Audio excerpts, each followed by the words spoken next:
Je sais pas si vous savez, mais on a une nouvelle version de DaVinci Resolve. Oui, déjà. La version 19.1. Alors je vous ai compilé toutes les nouveautés qui, pour moi, sont les plus importantes. Et spoiler, elles sont toutes superbes, sauf une.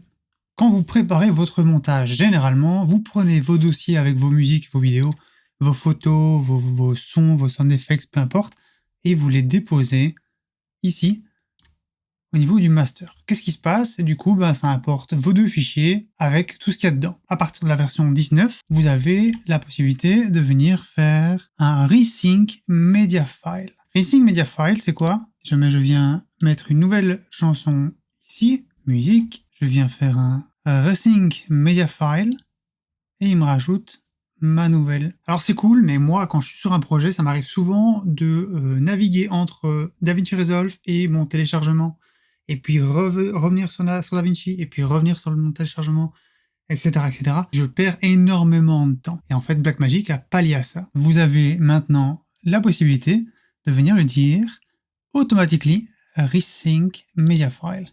À chaque fois que je vais mettre de nouvelles musiques dans mon fichier, ou des nouveaux sons, peu importe, ça se met à jour. Ce qui veut dire que vous ne devez plus le faire manuellement, et ça, je vous assure, ça va me faire gagner des heures et des heures. Dans la version 19, Blackmagic a aussi introduit le Docker. Donc le Docker, c'est quoi? C'est ce qui permet de, quand je clique ici, justement de décider que ma musique, donc ma musique est en audio 2, que ma musique, en fait, s'adapte en fonction de mon audio 1. Ça veut dire qu'elle baisse quand je parle et elle reprend quand je ne parle plus.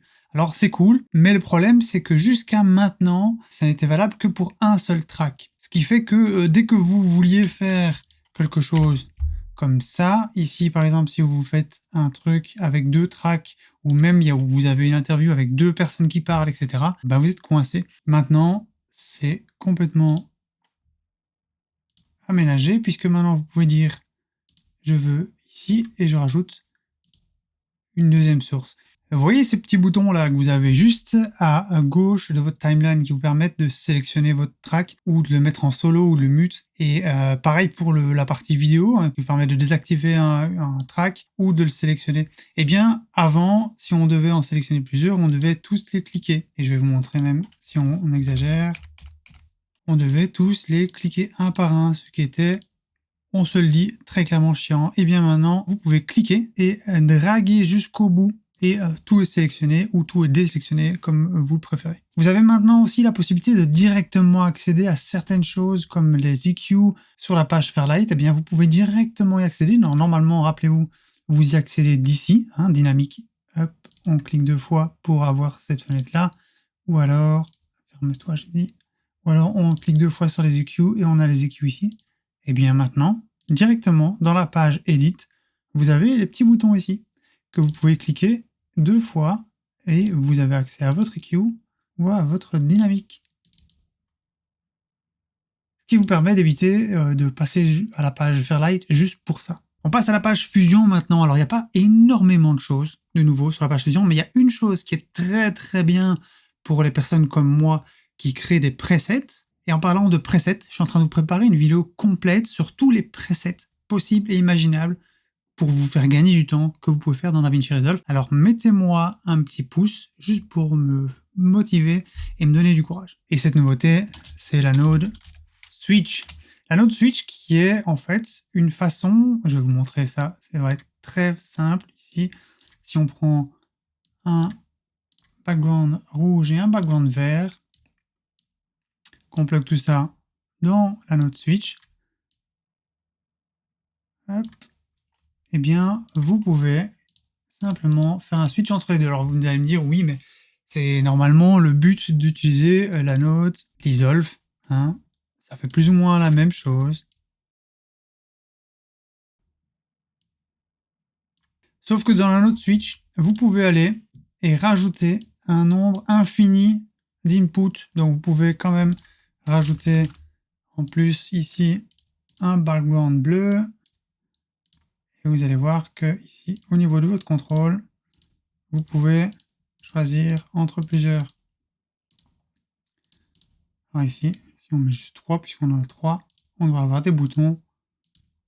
Ce qui veut dire que dans vos compositions déjà normales de base, vous pouvez animer donc ce petit bouton là avec on voit la petite keyframe ici, mais ça veut dire aussi dans vos presets, si vous faites des presets, des gros presets, je vais vous montrer à l'écran donc un des presets que j'ai fait dernièrement qui m'a pris une tonne de temps et vous voyez la composition énormissime. Et bien grâce à cette note switch, ça va vraiment faire gagner un temps de fou. Autre nouveauté, toute gentillette, toute simple, c'est pas vraiment... Hop, voilà, c'est pas vraiment la nouveauté du siècle, mais c'est quand même agréable. C'est-à-dire qu'avant, quand vous voulez utiliser une image d'une vidéo, eh bien, pour la faire manuellement, vous deviez vous-même dire le speed, je le mets à 0, et la frame que j'aime bien, c'est la 198, je copie la 198. Voilà, ok. Ça, c'était avant. Maintenant, en fait, vous avez un bouton qui le fait pour vous.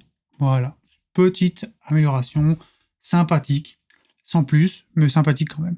Je vous rassure, c'est pas celle-là que je trouve un petit peu moins appréciable. On y vient bientôt. Autre fonctionnalité maintenant dans la page Fairlight. Avant, rappelez-vous, quand on devait trimer un clip, une piste audio, eh bien, on avait justement la piste qui s'affichait par transparence au-dessus pour nous permettre de savoir exactement ce qu'on rajoute ou ce qu'on enlève. Sauf que cette fonctionnalité avait un point faible, c'est que quand on avait une piste en dessous, eh bien, cette transparence la cachait, et donc c'était très difficile de pointer exactement là où on voulait avec cette piste par transparence. Sauf que maintenant, si jamais vous avez donc les deux pistes, vous voyez que vous avez toujours la piste de transparence d'en dessous, et vous avez l'overlay de la piste du dessus, pour justement savoir où vous en êtes. Ça, c'est vraiment une chouette fonctionnalité. Et on arrive clairement à ma fonctionnalité préférée, avant de passer à celle où je suis un petit peu moins fan, mais ma fonctionnalité préférée, et c'est pour moi un très gros problème que j'ai, puisque j'ai une mémoire vraiment de poisson rouge, et il m'arrive très souvent de savoir ce que je veux faire, mais je n'arrive pas à trouver où c'est. Cette fonctionnalité était normalement réservée pour les utilisateurs d'Apple, et maintenant c'est rajouté pour les utilisateurs Windows et Linux, je pense, si je me souviens bien. Vous avez le bouton Help ici, donc, qui est normalement le bouton Help de base, qui vous permet d'avoir toute votre documentation, etc. Mais vous avez cette petite barre de recherche qui vous permet de rechercher quelque chose. Alors imaginons, je vais faire un exemple, je ne sais plus comment on fait pour avoir le Ripple Timeline Marker. Je ne sais plus où c'est, je ne sais plus dans quel menu c'est. Je vais ici dans la Help, et je tape Ripple Timeline Marker. Et regardez ce qui se passe. Au moment où je vais, il me remontre, parce qu'il sait bien que je suis un peu bête, il me remontre exactement où c'est. Et donc ça, c'est vraiment, vraiment, vraiment terrible pour moi, ma petite mémoire de poisson rouge. Je vais enfin pouvoir gagner des heures et des heures à ne plus rechercher. Petit bonus, il faut savoir que vous pouvez rajouter donc dans le Keyboard Customization, vous cherchez votre Search in App menu et vous pouvez rajouter un raccourci clavier pour directement accéder à cet outil de recherche.